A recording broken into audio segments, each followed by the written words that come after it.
तर भाजपकडून फडणवीसांच्या बॅग तपासणीचा व्हिडिओ पोस्ट करण्यात आलाय। 7 नोव्हेंबरचा यवतमाळ मधील बॅग तपासणीचा हा व्हिडिओ आहे। ना कोणता व्हिडिओ काढला ना कोणती आगपाखड केली असं भाजपकडून बोललं जात आहे। उद्धव ठाकरेंना उद्देशून भाजपकडून ट्विट करण्यात आलंय।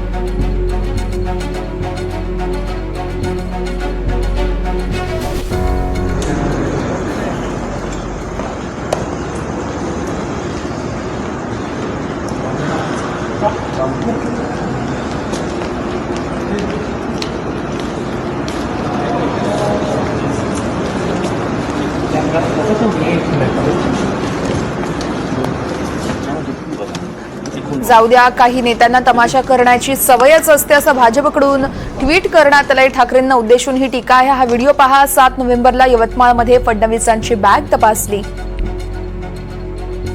पण ना कोणता व्हिडिओ काढला ना कोणती आगपाखड केली। दिखाव्यासाठी केवळ संविधान हाती घेऊन चालत नाही, संवैधानिक व्यवस्था ही पाळावी लागते, संविधानाचं भान असावं लागतं असं देखील ट्विटमध्ये भाजपकडून म्हणण्यात आलंय।